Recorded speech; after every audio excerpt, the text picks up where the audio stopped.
খুবই বিভৎস একটি নিউজ দিচ্ছি আপনাদেরকে। সেটা হচ্ছে এখান থেকে প্রচুর মৃত মানুষের গন্ধ পাওয়া যাচ্ছে, প্রচুর মৃত মানুষের গন্ধ পাওয়া যাচ্ছে। এখানে ধারণা করা হচ্ছে যে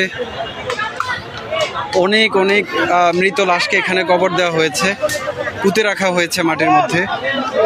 এখন প্রচুর গন্ধ আসছে এখান থেকে, মানুষ ঘুরে ঘুরে দেখছে কোথায় কি আছে। প্রচুর এখানে গণকবর দেওয়ার শঙ্কা করা হচ্ছে। প্রচুর প্রচুর অনেক গন্ধ বেরোচ্ছে এখান থেকে। এই জায়গাটি হচ্ছে গণভবনের ভেতরের সামনের সাইড। অনেক মানুষকে এখানে পুঁতে রাখার আলামত পাওয়া যাচ্ছে। আমি আপনাদেরকে একটু দেখাচ্ছি। এখানে এই যে নতুন চিহ্ন দেখা যাচ্ছে, চিহ্ন দেখা যাচ্ছে যে এখানে গণকবরের চিহ্ন পাওয়া যাচ্ছে গণভবনের ভেতরে। প্রচুর মরা লাশের গন্ধ বেরোচ্ছে এখান থেকে।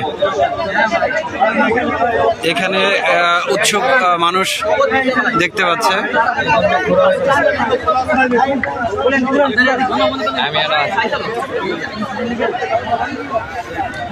অনেক লাশের গন্ধ বেরোচ্ছে এখান থেকে।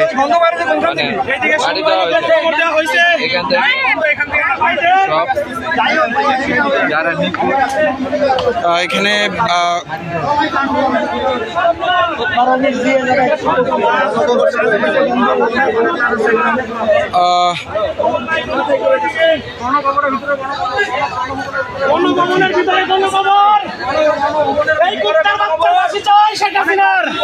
ভাই এখানে আপনি কি শঙ্কা করছেন? ভাই এখানে 1000 উপরে মানুষের গণকবর দেওয়া হয়েছে ভাই গণভবনে। জি, 1000-এর উপরে গণকবর দেওয়া হয়েছে। এই স্বৈরাচারী সরকার আমাদের ছাত্রদের গণকবর দিচ্ছে, সাধারণ মানুষের গণকবর দিচ্ছে। ওরা ফাঁসি চাই, ফাঁসি। ওর কুত্তার মতো পিটাই মারতে চাই আমরা জনগণ। বলার নাই। জি জি, ধন্যবাদ। ফাঁসি দেওয়া, ফাঁসি দিতে হবে ভাই। এখানে সবার দাবি একটাই, ফাঁসি দিতে হবে। জি, ইনশাআল্লাহ। জনগণের একটাই দাবি, সাধারণ মানুষের দাবি, আমাদের ছাত্রদের দাবি, সবার দাবি ফাঁসি চাই। আমরা আর কিছু চাই না, ফাঁসি চাই, ফাঁসি চাই, ফাঁসি চাই, ফাঁসি চাই। এই মুহূর্তে এখানে মানুষ ক্ষোভে ফেটে পড়ার মতো অবস্থা। প্রচুর গণকবরের সন্দেহ করা হচ্ছে এখানে গণভবনের সামনেই ভেতরে। তো এখান থেকে প্রচুর গন্ধ বেরোচ্ছে। এখানে টেকাই রায় হয়ে পড়ছে।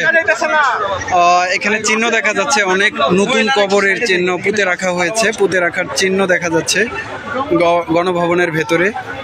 আল্লাহ ভালো জানেন যে এখানে কি হয়েছে, কি পরিমাণ লাশ এখানে পুঁতে রাখা হয়েছে। আশাবাদী সরকার আমাদের ছাত্রদের এবং